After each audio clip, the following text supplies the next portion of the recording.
ایک 10 سال کا بچہ کپڑے کی دکان میں داخل ہوا اور مختلف رنگوں کے کپڑے دیکھنے لگا۔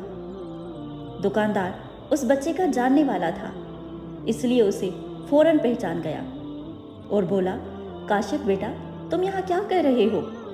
بچے نے جواب دیا کہ میں کپڑے خریدنے آیا ہوں۔ دکاندار مسکرایا اور بولا کہ کس کے لیے کپڑے لینے آئے ہو، اور بتاؤ کون سا سوٹ تمہیں پسند ہے، میں اٹھا کر دے دوں۔ بچے نے ایک سوٹ کی طرف اشارہ کیا تو دکاندار حیران ہوتے ہوئے بولا، یہ تو زنانہ سوٹ ہے، تم اس کا کیا کرو گے؟ بچہ بولا کہ یہ رنگ میری ماں کا بہت پسند کا ہے، میں اس کے لیے لینے آیا ہوں۔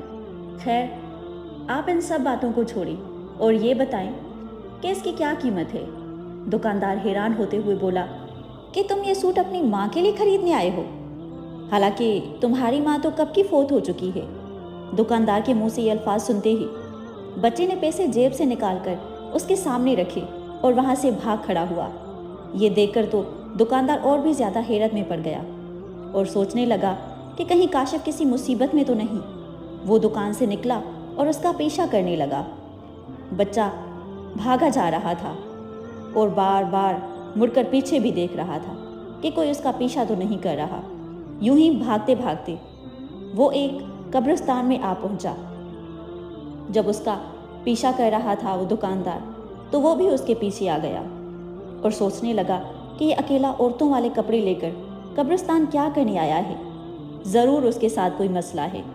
اس نے اس کے بڑے بھائی کو فون کیا اور اسے سارا ماجرا سنایا کہ کیسے اس کے چھوٹے بھائی نے عورتوں والے کپڑے خریدے اور پھر قبرستان آ کے بیٹھ گیا۔ اس نے بتایا کہ مجھے لگتا ہے تمہارا بھائی کسی مصیبت میں ہے، اس لیے تم جلدی سے یہاں آ جاؤ۔ بچہ ایک قبر پر جا کر بیٹھ گیا اور کہہ رہا تھا کہ دیکھو ماں، میں آ گیا اور تمہارے لیے تمہارے پسندیدہ رنگ کے کپڑے لایا ہوں۔ قبر سے ایک عورت کی آواز آئی کہ ٹھیک ہے بیٹا، انہیں یہی رکھ دو، اور تم بتاؤ تم نے کھانا کھایا؟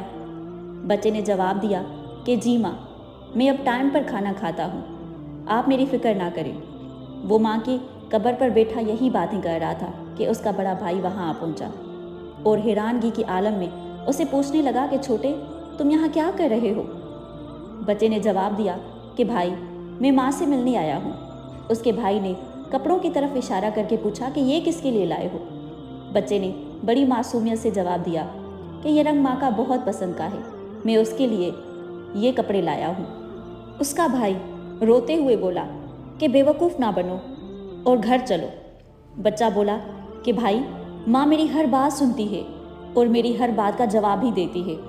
بڑے بھائی کی آنکھوں میں آنسو آ گئے اور بولا کہ چھوٹے، جو لوگ اس دنیا سے چلے جاتے ہیں پھر ہمارا ان سے رابطہ ختم ہو جاتا ہے، اب چلو گھر چلے۔ بچہ جاتے وقت پھر قبر سے مخاطب ہوا کہ ٹھیک ہے ماں، اب میں چلتا ہوں، پھر آؤں گا۔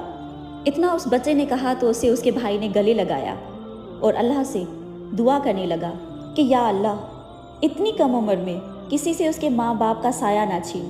سامعین، والدین دنیا کی سب سے انمول دولت ہیں۔ ماں باپ کے بغیر گھر ویران ہو جاتے ہیں اور بچے لاوارث ہو جاتے ہیں۔ اللہ پاک سے دعا ہے کہ اللہ ہم سب کے والدین کو ہمیشہ سلامت رکھے اور ان کا سایہ اور یہ رحمت ہم پر ہمیشہ بنائے رکھے۔ ہم امید کرتے ہیں کہ آج کی ہماری ویڈیو آپ کو ضرور پسند آئی ہوگی۔ اگر ویڈیو پسند آئی ہو تو اپنے دوستوں کے ساتھ شیئر ضرور کیا کریں، ہمارے اور اپنے والدین کے لیے دعا کیا کریں۔ جزاک اللہ خیر۔